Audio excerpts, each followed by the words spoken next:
실존주의 철학자 중에 이제 사르트라라는 철학자는 이 프랑스 사람들이 굉장히 자랑스러워하는 철학자 중에 한 사람입니다. 근데 이제 그 사람이 죽을 때 일화가 그 프랑스의 파리에 있는 브루세 병원에서 죽었는데 폐암으로 이렇게 죽게 되었는데 죽기 직전에 그 모습은 굉장히 좀 추악했다고 합니다. 왜냐하면 찾아오는 방문객들에게 소리를 치고 물건을 던지고 그 이유 중에 하나가 그 죽음에 대한 그 두려움과 공포에서 헤어나오지 못해서 아주 그냥 좀 굉장히 심한 좋지 않은 모습을 보여주었습니다. 그래서 이제 그가 죽은 다음에 프랑스 이제 언론이나 기사들이 도대체 그러니까 왜 자유를 부르짖었고 뭐 인간의 자유뿐만 아니라 죽음으로부터 모든 것으로부터의 자유를 부르짖었던 그 사르트르가 본인은 왜 이렇게 자유롭지 못한 모습을 보여주고 죽었을까 이런 이제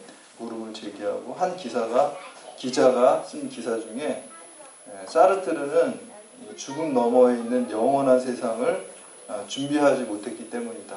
그래서 그 자기 죽음에 대해서 이렇게 두려워했다라고 이렇게 기사를 쓴 것이 있습니다. 반면에 이제 동시대 유럽에 상당한 영향력을 주었던 분이 독일의 이제 본 회퍼 목사님입니다. 이 목사님도 역시 이제 죽음의 문제에 있어서 이분은 이제 나치에 항거하다가 감옥에 갇혀서 39살, 너무 젊은 나이죠. 39살에 나치에 의해서 처형이 됐는데 그 사람이 이제 감옥에 갇혀서 마지막 날 감옥 이제 처형하려고 이제 간수들이 오잖아요. 그러니까 죽음을 이제 직감하고 자기에 있는 갇힌 이제 동지들에게 동료들에게 이렇게 얘기를 했대요. 여러분 저는 이제 먼저 하나님 나라에 불려갑니다. 그러니까 제가 가는 것에 대해서 전혀 슬퍼하지 마시고 여러분 하나님 말씀 예수님 잘 따라서 그분 책 중에 나를 따르라는 책이 있거든요. 예수님 말 나를 따르라는 거예요. 예수님 잘 따라가다가 나중에 천국에서 다시 만납시다. 그렇게 하면서 아주 씩씩하게 이제 형장으로 끌려가서 39세의 젊은 나이에 죽게 되었습니다. 근데 이제 사르트르는 75세에 죽고 이 보네퍼 목사님은 39세에 죽었는데 너무 대조적인 죽음이잖아요. 한 사람은 공포 속에서 자유를 부르짖었는데 죽음으로부터 자유롭지 못했고 두려움으로부터 자유롭지 못했지만 이 보네퍼 목사님은 너무너무 자유로운 모습을 가지고 예수 안에서 죄와 죽음과 사망의 권세로부터 자유로운 모습을 진리가 우리를 자유롭게 한다 그랬잖아요. 진리가 바로 예수 그리스도입니다. 진리 자체이신 예수 그리스도가 우리를 죄와 죽음과 사망 권세에서 자유롭게 하기 때문에 보네퍼 목사님은 그런 모습을 보인 것입니다. 이 두 사람은요, 믿음의 사람과 또 불신자, 무신론자입니다. 불신자 믿는 사람이 뭐 여러 가지 차이가 있겠지만 가장 그 차이가 극명하게 드러나는 것이 죽음에 대한 문제입니다. 죽음에 대한 태도에서 전혀 다른 모습을 갖게 되는 것이죠. 믿지 않는 사람들은 이 죽음을 준비하지 않았기 때문에 두려움 속에서 죽게 되고요. 믿음의 사람들은 죽는 게 잠시 사랑하는 사람들과 이별이기 때문에 육신적으로 조금 슬플 수는 있지만 궁극적인 슬픔은 아니라는 것이죠. 인문학에서 그 세 가지 질문이 가장 중요하다 그래요. 그래서 저는 개인적으로 세 문제를 잘 풀어야 된다. 저는 이렇게 얘기를 합니다. 1번 문제, 2번 문제, 3번 문제를 잘 풀어야 되는데 1번 문제가 나는 누구인가라는 문제예요. 그 물음을 잘 풀어야지 나의 정체성을 바르게 세울 수가 있죠. 나는 누구인가? 내가 어디로부터 기원하는가? 우리 부모님뿐만 아니라 근본적으로 나는 어디로부터 생겨난 존재인가? 라는 것이 있어야지 그 물음을 대답해야지 1번 문제를 잘 풀어야지 자기의 정체성이 세워지고요. 2번 문제는 어떻게 살 것인가? 어떻게 살 것인가? 내가 어떤 방법과 어떤 삶의 태도를 가지고 살아야 되는가? 어떤 삶의 태도와 삶의 방법, 이 방법론적인 것과 태도가 정해져야지 올바른 삶의 내용을 구성해 갈 수가 있습니다. 좋은 방법과 좋은 태도를 가져야지 내용물이 나오고 인생의 컨텐츠가 나오는 거죠. 마지막으로 나는 어떻게 죽을 것인가? 라는 물음, 3번 문제를 또 풀어야 돼요. 내가 어떻게 죽을 것인가 라는 게 정해져야지 인생의 어떤 궁극적인 목적을 지향하면서 또 영원한 삶을 살아갈 수 있기 때문에 마지막 또 문제, 내 궁극적인 인생의 목적이 무엇인가 라는 것이 나는 어떻게 죽을 것인가 여기에 달려 있는 것입니다. 근데 이 사르트르라는 철학자도 이제 세 문제를 똑같이 받았는데요. 나는 누구인가 이 문제에 대한 그 사르트르의 답안지를 보면요. 나는 우연한 존재다. 이렇게 답을 쓰고 있어요. 나는 우연한 존재, 필연적인 존재가 아니라 우연한 존재. 여러분들 그 대답의 중요한 그 대답의 그 내용 중에 하나가 실존이 본질을 앞선다라는 게 바로 그 말이에요. 이게 좀 어려워 보이는데 사실 어려운 말이 아니에요. 이게 쉬운 말입니다. 모든 존재하는 것은 다 이 그 실존과 이 본질의 연합입니다. 이제 본질이라는 건 무엇이거든요. 뭐가 그냥 존재하는 게 아니라 뭔가 존재하려면 성경책이 존재하거나 마이크가 존재하는 무엇이 존재하는 거잖아요. 그러니까 무엇이라는 게 본질이고 존재한다는 게 있음이라는 게 실존이에요. 그래서 무엇이 존재하는 것이 마이크가 존재하고 내가 존재하고 이렇게 존재하는 게 이게 실존과 본질의 연합이 존재라고 그러는데 우연한 존재라. 이게 실존이 보통의 경우 마이크는요 본질이 먼저 있어요. 이거 만든 사람이 그냥 이게 마이크가 생긴 게 아니죠. 음성을 확장시키는 거를 만들어야 되겠다. 무엇임이라는 게 먼저 있었던 거죠. 그런 다음에 이거를 만든 거죠. 실존이 된 거잖아요. 그래서 보통의 경우는 다 본질이 먼저 있어요. 이 의자 만든 사람이 그냥 아무렇게나 만든 게 아니잖아요. 내가 사람이 앉는 거를 만들어야 되겠다. 무엇이라는 본질이 먼저 있고 그 다음에 의자를 만든 거죠. 실존이 있는 거죠.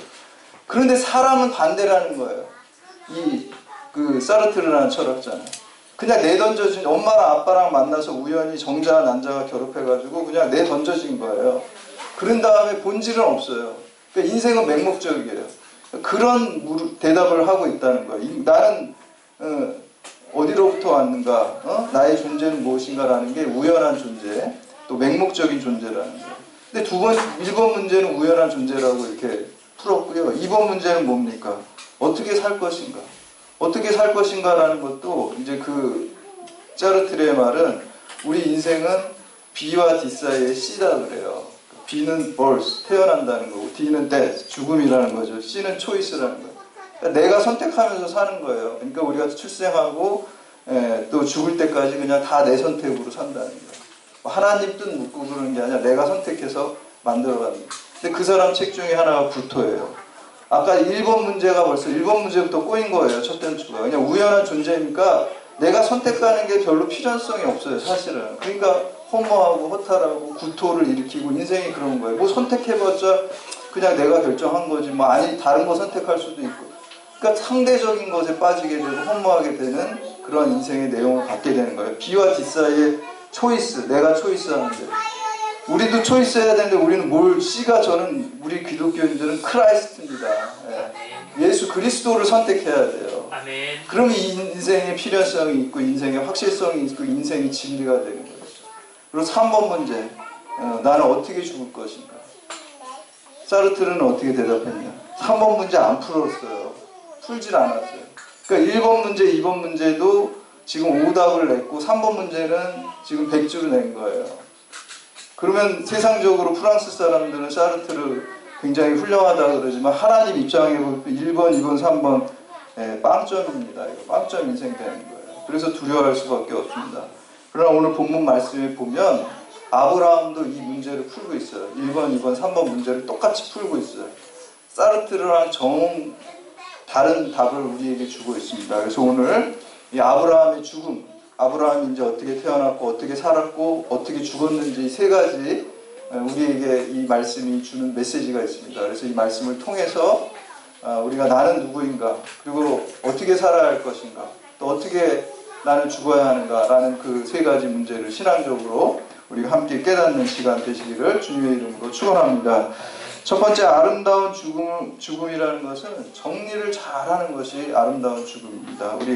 내가 죽은 다음에 자녀들에게 후유증이 없도록 잘 정리하는 게 중요해요. 영적인 것도 중요하지만 육적인 정리도 중요하다는 것입니다. 우리 1절 말씀 함께 공독하시기 바랍니다. 1절 말씀 함께 공독합니다. 시작. 아브라함이 후처를 맞이하여 그의 이름은 구두라라. 아멘. 아브라함이 이제 이삭 자식을 결혼시키고 우리는 아브라함의 아내가 뭐 사라라는 건 잘 아는데 구두라를 잘 모를 수도 있어요. 근데 이제 구두라라는 또 부인을 얻었어요. 이삭을 출가시킨 다음에. 그래서 구두라를 얻었고요. 우리 2절에서 4절 말씀까지 함께 공독합니다. 시작. 그가 시므람과 육산과 무단과 미디안과 이스박과 수아를 낳고 육산은 스바와 드단을 낳았으며 드단의 자손은 아수르 족속과 루드시 족속과 롬미 족속이며 미디안의 아들은 에바와 에벨과 한옥과 아비다와 엘다아이나 다 구두라의 자손이었더라. 구두라 사이에서 아브라함과 구두라 사이에서 6명의 아들을 낳았어요. 여러분은 한번 생각해 보세요. 아브라함이 만약에 죽으면은 사라의 자식은 이삭 1명이에요. 그리고 후처인 구두라의 자식은 6명이에요. 6명하고 1명하고 싸우겠습니까? 안 싸우겠습니까? 싸우게 돼요. 분명히 싸우게 되면 6대1로 싸우게 되면 아무리 뭐 적자라고 하더라도 이삭이 질 수밖에 없어요. 그러면 이삭이 그 약속의 자손으로서 계속해서 그 지위를 유지할 수가 없어요. 그러니까 아브라함이 그걸 알고 미리 죽기 전에 다 정리를 했어요. 그래서 5절과 6절 말씀 함께 공독합니다. 5절 6절 시작. 아브라함이 이삭에게 자기의 모든 소유를 주었고 자기 서자들에게도 재산을 주어 생전에 그들로 하여금 자기 아들 이삭을 떠나 동방 곧 동쪽 땅으로 가게 하였더라. 아멘. 다 자기 6명의 구두라 서자들한테도 다 재산을 줬, 불만이 없게 재산을 줬고요. 또 거기서 끝난 게 아니라 거리를 지역적으로 멀리 띄어놨어요. 지금같이 뭐 멀어도 막 왔다 갔다 하지만 옛날에는 이 공간적인 거리가 멀면 그렇게 하기가 쉽지가 않았거든요. 거리를 일부러 멀리 띄어놨죠. 그래서 이들이 아라비아 반도에 살면서 아람 족속의 조상이 됐어요. 이스마엘, 하란의 그 아들인 이스마엘은 아람 족속의 조상이 됐고 이들은 아람 족속이 되고요. 그리고 이제 이삭은 이스라엘 족속의 이제 조상이 되는 거죠. 그래서 완전히 이렇게 분리시켜서 교통 정리를 잘 해놓은 거예요. 참 지혜로운 거죠. 우리 뭐 요즘에 최근에 뭐 그 롯데 그 회장인 신격호 회장 이제 돌아가셨는데 이분이 그 기업을 그렇게 크게 세웠는데 마지막에 굉장히 안 좋은 일들이 있었잖아요. 여러분들 아시겠지만 자식들이 뭐 승계 문제라든지 재산 문제 가지고 이렇게 그러니까 그 교통 정리를 사실 잘 해야 돼요. 그래서 믿음으로 아름다운 죽음, 그리스도인의 죽음, 아름다운 죽음 중에 하나는 영적인 정리를 우리가 잘 해야 되는 거 당연한 거고요. 그건 기본 전제고요. 육적인 정리도 잘 해야 된다는 거예요. 그게 지혜로운 거예요. 육적인 게 잘못되면 영적인 것이 침해를 받게 돼요. 우리 인간은 영적인 것과 육적인 것이 이 세상을 살면서 갖고 살기 때문에 육적인 걸 절대 무시하면 안 됩니다. 영적인 게 우선순위지만 그 영적인 게 육적인 것에 영향을 받기 때문에 우리 부모로서 육적인 정리를 잘 해야 돼요. 그래서 예전에 신문 기사에 보니까 죽음 둘러싸는 그 유족 분쟁이 많기 때문에 꼭 문서나 법적인 거를 잘 절차를 해서 재산 문제나 뭐 이런 것들을 잘 정리해 놓는 게 좋다는 거예요. 그리고 자기 죽음의 문제도 뭐 어떻게 처리해 달라는 것들을 다 이렇게 문서로 이렇게 기록으로 남겨놓는 것이 좋은 것이다라고 이렇게 하는 기사를 본 적이 있습니다.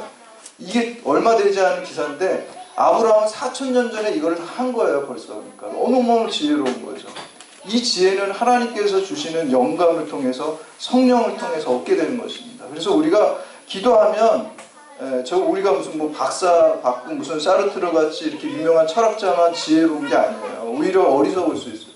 저는 예전에 교회 다닐 때 보면요.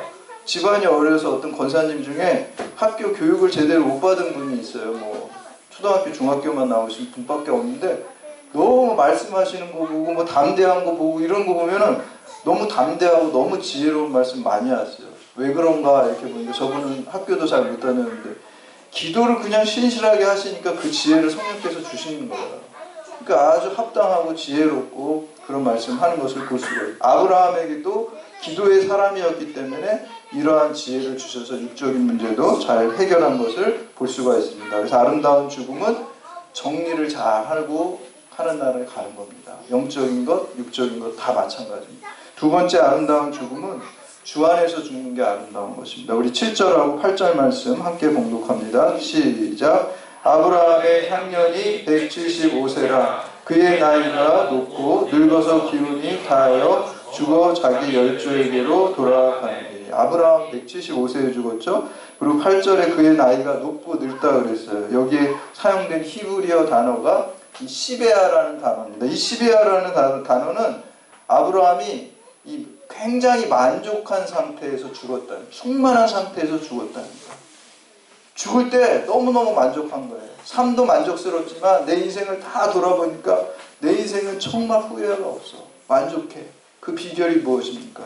하나님 안에 있었기 때문에 그 인생이 하나님의 말씀을 쫓아가는 삶을 살았기 때문에 우리가 죽을 때 내가 너무너무 만족한 인생을 살았어 라고 이렇게 죽을 수 있다는 것입니다. 우리 창세기 17장 1절에 보면 아브라함이 99세의 여호와께서 아브라함에게 나타나서 그에게 이르시되 나는 전능한 하나님이라 너는 내 앞에서 행하여 완전하라 라고 말하고 있습니다. 이 전능한 하나님, 엘사다이의 하나님이거든요. 히브리 사람들이 좋아하는 말인데 이것이 엘사다이에 충분하다는 거예요. 전능하다는 게 충분하다는 거잖아요, 여러분. 부족함이 없는 하나님이에요. 그래서 시편 23편에 다윗이 여호와는 나의 목자 내가 부족함이 없더라라는 게 이게 엘사다이의 하나님이에요. 여러분 오늘 여러분들이 하나님을 전능하시다고 믿으면 그 하나님이 나의 목자가 되시다고 한다면 내가 충만한 만족을 느낄 수 있게 되는 것입니다. 여러분 인생이 늘 주 안에 있고 또 주 안에서 죽으면 요한계시록에 보면 뭐라 그래요? 주 안에서 죽은 자는 죽은 자도 그게 복되다 그랬어요. 죽음도 복된 거예요. 전능하신 하나님 안에서 예수 그리스도 안에서 우리가 죽으면 그 죽음도 복되다고 말씀하고 있습니다. 그래서 아브라함의 그 아름다운 죽음의 두 번째는 주님 안에서 그 죽었기 때문에 그 인생이 아름다운 것입니다. 마지막으로 세 번째 아름다운 죽음은 믿음을 유산으로 상속하는 죽음입니다. 즉 나의 후손을 또 내 죽음이 내 후손들에게 내 자손들에게 믿음의 이정표가 되었습니다. 우리 아버지는 우리 어머님의 죽음을 보니까 나는 이렇게 믿음으로 살아야 되겠다. 죽음조차도 그 믿음의 이정표로 영원토록 남겨주고 죽은 것입니다. 5절 말씀 함께 공독합니다. 5절 시작. 아브라함이 이삭에게 자기의 모든 소유를 주었고 아멘. 이게 우리말에는 자기의 모든 소유를 주었고라고 하지만 히브리어 원문에 보면 아브라함이 자기가 소유하고 있는 모든 것을 주었다 그래요. 잘 생각해보면 묵상해보면 좀 틀려요. 자기의 모든 소유를 주었거라 그러면 물질적인 것만 준 것 같이 우리가 들려요. 근데 히브리어 원어에 보면 아브라함이 소유한 모든 것을 줬다 그랬어요. 아브라함이 소유한 게 물질만 있을까요? 저는 더 중요한 게 하나님에 대한 믿음을 소유하고 있었어요. 그러니까 정신적인 것, 영적인 것도 소유하고 있고 그러니까 물질적인 것도 소유하고 있는데 아브라함이 소유한 모든 것을 줬다는 거예요. 그럼 물질만 준 것이 아니라 믿음도 주고 영적인 것도 주고 정신적인 생각도 다 후손에게 물려주었다는 것입니다. 오늘날 우리들의 죽음이 나중에 후손들에게 우리의 신앙과 우리의 또 모든 정신적인 믿음의 유산들을 자손들에게 잘 주어야 된다라는 것입니다. 우리 대학이라는 그 육아의 경전에 보면은 새는 죽을 때 그 소리가 구슬프고 사람은 죽을 때 그 말이 선하다 그랬어요. 죽는 사람은 이렇게 나쁜 얘기 안 하잖아요. 나쁜 얘기 하는 사람은 정말 이상한 사람이죠. 보통 아무리 나쁜 사람도 죽을 때는 좋은 말 하고 죽는 거거든요. 그리고 어떻게 보면 죽을 때 그 한마디가 유언이라는 게 그 인생을 다 농축한 거예요. 뭐 60년이고 100년 산 인생이 그 한마디에 다 농축되어 있는 거예요. 그런데 이제 도산 안창호 선생님이 돌아가실 때 한 그 유언이 그 카톨릭 신자잖아요. 그분은. 근데 황금 100만 양 불효일교자 이런 얘기를 했어요. 그거는 원래 명심교감에 보면 나오는 말이에요. 그러니까 자녀에게 100만 양의 재산을 물려주는 것이 그것보다 한 가르침 하나를 잘 주는 게 더 좋다는 얘기잖아요. 우리가 자녀를 올바로 가르치지 않고 올바른 신앙을 물려주지 않고 올바른 가치관을 세워주지 않고 물질만 주면 그 자식이 세 가지를 합니다. 음란해지고 타락해지고 교만해지고 이렇게 되는 거예요. 망치는 거예요. 그래서 이스라엘 백성 중에 유태인들 그 책에 보면은 그 지혜서의 뭐 탈무드 같은 데 보면 자식을 망치려고 하면 바른 신앙 주지 않고 물질만 주면 된대요. 그러면 자식 망친다. 아무렇게나 사용해. 교만해지고 음란해지고 죄짓고 타락하게 된다는 거예요. 바른 가치관을 심어주고 바른 믿음을 심어준 다음에 물질을 주면 그 믿음에 맞춰서 하나님 좋아하시는 선교로에서도 쓸 수 있고 하나님의 사랑을 전하는 사랑의 실천으로서도 그 물질을 쓰는 거죠. 그게 심어지지 않고 그냥 물질 먼저 주면 이게 타락하고 망가지게 되는 것입니다. 신앙을 먼저 주고. 그러니까 하나님께서 우리에게 주실 때도 마찬가지잖아요. 사실은. 여러분 우리를 그릇으로 먼저 연단해가지고 교만한 거를 꺾으시고 막 다 우리를 낮추신 다음에 하나님만 의지하는 사람으로 연단을 줘가지고 그릇을 먼저 만든 다음에 복을 주셔야지 우리가 그 하나님의 목적에 맞게 바르게 쓸 수가 있는 거잖아요. 근데 우리를 연단하지 않고 그릇을 준비시키지 않고 우리를 높은 자리에 올려놔봐요. 그러면 이게 완전 교만해져가지고 하나님도 모른다고 그러고 그냥 그거를 바르게 사용하지 않잖아요. 요셉도 마찬가지잖아요. 낮추시고 연단하고 그래가지고 믿음의 그릇을 다 준비시켜 놓은 다음에 총리 대신을 시킨 거죠. 그 순서가 중요합니다, 여러분. 그냥 처음부터 그냥 뭐 이런 세상적인 복을 부어주는 게 그게 복이 아니에요. 그게 저주가 돼요. 연단을 먼저 주시고 믿음의 그릇을 준비시키신 다음에 복을 주셔야지 축복의 통로가 되는 거예요.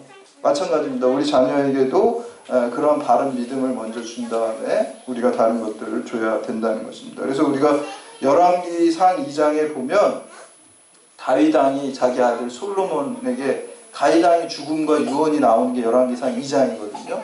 근데 얼마나 자기 왕위를 물려주면서 할 말이 많겠어요. 야, 정치는 이렇게 하는 거야. 나라의 경제 살림살이는 이렇게 하는 거야. 또 다른 나라와 외교 문제는 이렇게 하는 거야. 또 군사 문제는 군대는 이렇게 다스려야 되는 거야. 할 말이 엄청나게 많을 것 같아요. 해줘야 될 말이. 근데 열왕기상 2장 3절에 보면 그런 말 하나도 안 하고 딱 한마디만 해요.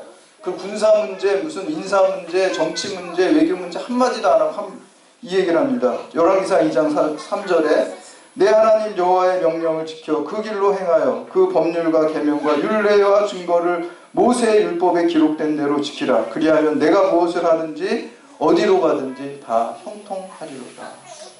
하나님 말씀 붙들고 살라는 거예요. 그럼 네가 뭘 하든지 다 하나님 안에서 형통하고 하나님이 너를 인도하시고 책임져. 그 한마디만 하고. 본인이 그런 인생을 살았어요. 무슨 뭐 정치를 배운 것도 아니고 외교를 배운 것도 아니고 하나님만 붙들고 하나님 말씀과 붙들고 살다 보니까 하나님이 다 인도해 주셨다는 겁니다. 그 믿음의 고백을 자식들에게 물려주신 것입니다. 우리 9절하고 10절 말씀 함께 묵묵합니다. 9절 10절 시작. 그의 아들들이 이삭과 이스마엘이 그를 마므리아 해족속 소알의 아들 에브론의 밭에 있는 막벨라 굴에 장사하였으니 이것은 아브라함이 해족속에게 사함받지라. 아브라함과 그의 아내 사라가 거기에 장사되니라. 아멘. 여러분 이스마엘도 여기 등장하게 되죠. 이제 아버지가 돌아가셨으니까 이스마엘도 와서 장례를 차리고. 여러분 이 막벨라 굴이 굉장히 중요합니다. 이게 해쪽 속에서 구입한 땅이거든요. 가나안 땅에. 근데 이 아브라함이요, 이 땅을 돈을 주고 샀어요. 사실 관계가 좋아서 해쪽 속이 사라 죽었을 때 그거를 산 거거든요, 사실은. 근데 그때 그 해쪽 속이 그냥 너 가지라 그랬어요. 돈 안 주고 공짜로. 근데 아니라 그랬어요. 값을 다 치르겠다 그랬어요. 그래서 등기부 등본까지 딱 한 거예요. 그 이유가 무엇인지 아세요? 아브라함의 후손들이 나중에 400년 뒤에 이집트 노예살이 하다가 400년 뒤에 다시 이쪽으로 돌아온다는 하나님의 음성을 들었잖아요. 그 약속이 내가 죽은 데에도 반드시 이루어질 걸 믿었기 때문에 그 믿음의 이정표, 약속의 땅 이정표로 막벨라고를 돈을 다 내고 산 거예요. 공짜로 준다고 하는데도 싫다고 그러고. 그리고 본인이 거기에 장사 지낸 거예요. 여러분 이 믿음이 후손들에게 그대로 이루어지고 나중에 요셉이 총리 대신으로 죽을 때 나 여기 영원히 묻지 마 그랬어요. 나 나중에 니네들이 출애굽하면 400년 뒤에 출애굽하면 450년 뒤에 출애굽하면 나를 다시 가나안 땅으로 갖고 가.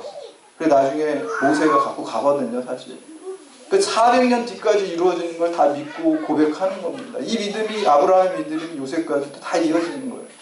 오늘 이 아브라함의 죽음이 하나님의 약속이 반드시 이루어진다. 애굽이 뭐예요? 애굽이라는 거는 성경에서 애굽은 이 세상입니다. 이 세상, 세속적인 세상입니다. 가나안 땅은 뭐예요? 하나님 나라를 상징하는 거예요. 아브라함이 죽으면서 막벨라 굴에 묻히면서 이 자손들에게 보여준 것은 너희가 지향해야 될 최종적인 목적지는 이 세상, 애굽이 아니라는 거예요. 화려한 이집트가 아니라 영원한 하나님 나라, 진리와 생명이 있는 하나님 나라를 가나안 땅, 천국을 지향하면서 살라. 인생의 마지막 목적, 궁극적인 목적이 뭔지 보여준 것입니다. 우리 11절 말씀 함께 공독합니다. 11절 시작. 아브라함이 죽은 후에 하나님이 그의 아들 이삭에게 복을 주셨고 이삭은 부엘라 헤로의 근처에 거주하였더라. 아멘. 이 그대로 그 이삭이 부엘라 헤로이가 살아계셔서 나를 살피시는 하나님이라는 거예요. 살아계셔서 나를 살피시는 하나님 붙들고 이삭도 살게 된 거예요. 그 믿음이 계속 승계되고 그 믿음이 오늘 새 이스라엘 백성인 우리에게까지 전달이 되는 것입니다. 여러분, 이 아브라함은 이 아까 인문학의 세 문제 어떻게 풀었습니까? 나는 누구인가? 이 문제 어떻게 되나요? 나는 하나님으로부터 본향에서 이 땅에 온 나그네인 하나님의 백성이다 라고 대답한 겁니다. 1번 문제. 나는 누구인가? 나는 하나님으로부터 왔다. 이 세상이 이 본향이 아니다라는 자기의 기원에 대해서 대답하고 정체성, 아이덴티티를 나는 하나님의 자녀고 나는 하나님 나라로 돌아가야 된다는 목적을 가지고 있어요. 어떻게 살 것인가? 아브라함의 대답은 하나님의 약속을 믿고 하나님의 말씀을 쫓아가고 하나님을 예배하는 삶을 살아야 된다라고 삶의 태도에 대해서 2번 문제 풀었습니다. 마지막 3번 문제 어떻게 죽을 것인가? 자녀에게 믿음을 유산하고 또 내 죽음조차 이 자손들에게 믿음의 이정표의 죽음을 주겠다는 세 가지 문제를 풀었습니다. 몇 점입니까? 이게 100점입니다. 이게 100점짜리 답안지입니다. 여러분, 제가 오늘 사르트르라는 빵점짜리 그 답안지하고 지금 100점짜리 아브라함의 답안지를 얘기를 했습니다. 오늘 우리가 어떤 삶을 살기를 또 어떤 모습으로 살기를 결단해야 됩니까? 바로 아브라함과 같이 100점짜리 그 인생을 살기를 결단하고 또 여러분뿐만 아니라 또 여러분 이 가장 복된 삶 그것을 믿지 않는 자들에게 또 전파하는 그런 복음적인 또 선교의 삶을 사시는 여러분들 다 되시기를 주님의 이름으로 축원합니다. 다 같이 자리에서 일어나셔서